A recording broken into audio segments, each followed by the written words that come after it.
All right, Tony, now to a fascinating and controversial story. What if someone collected the sperm of Nobel Prize winners and other men with serious brain power? And what if the sperm was sold to women who wanted to have super babies? 25 years ago, that's exactly how a sperm bank called the Repository for Germinal Choice advertised itself. And this morning, we're going to meet one of the children of this Nobel Prize sperm bank and learn about her search to find her father. We want you to meet Leandra Ramm.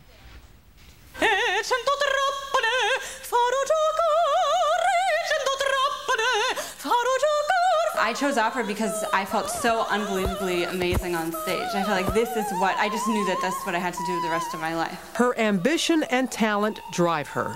The 20-year-old soprano was studying at the prestigious Manhattan School of Music and singing in numerous operas this summer.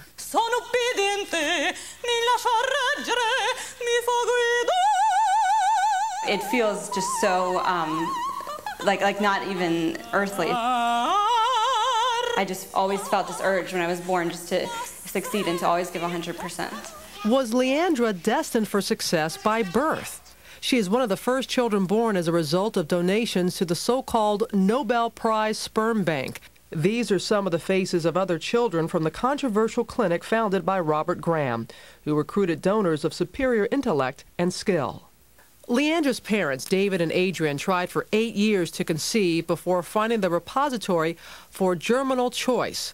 The donations led to the births of 3 children, Leandra, Courtney, and baby Logan. She is proud of her roots. I just never thought of it as something strange or something different from anyone else. The repository was open 19 years and led to the birth of over 200 children. Graham hoped to create the brightest children of the 21st century. Donations were anonymous and assigned a color. It's a wonderful thing. It's a positive thing. And I'm just so happy to be part of it. Leandra does not know the identity of her biological father. Only a brief description of so-called donor clear. He was a scientist who has major research in his field that he published, and he works in a major university, and then he has musical talents. She would love to find him. I mean, I would one day like to know who he is and get to talk to him and just find out what kind of person he is. And joining us now is Leandra Ramm. Also here, David Plotz, the author of The Genius Factory, The Curious History of the Nobel Prize Sperm Bank. David has done a lot of research into the special sperm bank, and he's even helped some of these children find their fathers. Good morning to you both. Good morning. Nice to see you.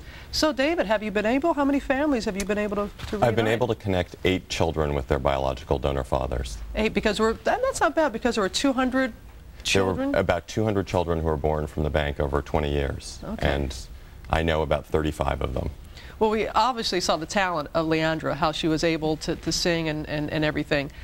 Did this process work? Are these super kids that you're finding? Well, as you can see from Leandra, they're a wonderful group of kids in general. I mean, but there's a wide range. There's some who have quite extraordinary talents, like Leandra does, and there's some who don't have such talent.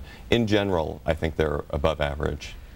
And, you know, when people sometimes forgot about what happened 25 years ago, because if you said, okay, you take a Nobel Prize winner and you want to make these super kids, and it sounds like a sci-fi movie, and to know that it actually took place. And were they really Nobel Prize winners? Well, at the beginning there were 3 Nobel Prize winners, but there was a lot of controversy about the bank, and they stopped being able to get Nobel Prize winners to donate.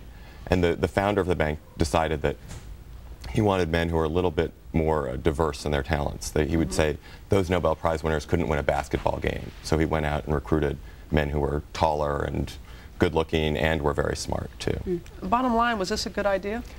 Well, it was a harmless idea. I think the result, you have wonderful children like Leandra, and the parents who went to the bank are incredibly happy with it.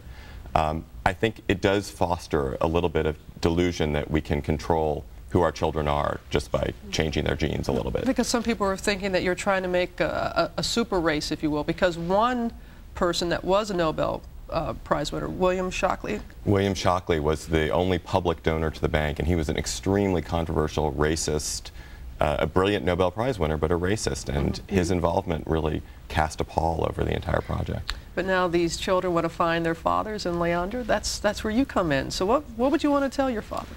Well, I hope he's watching today, because the most important thing that I want to tell him is that I thank him so much. Because if it wasn't for what he did, I wouldn't here today.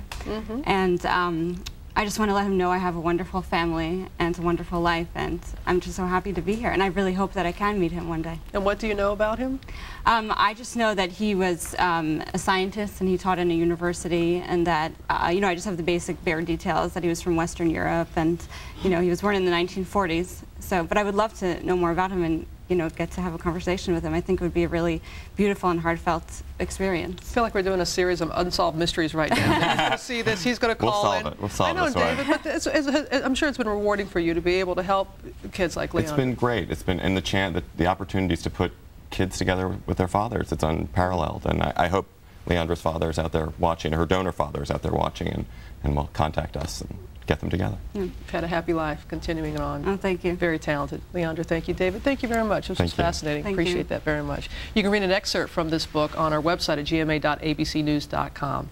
Coming up next, why is Will Ferrell smiling? Well, you would be too if the bewitching Nicole Kidman put a smile on your face. Come on, I said on the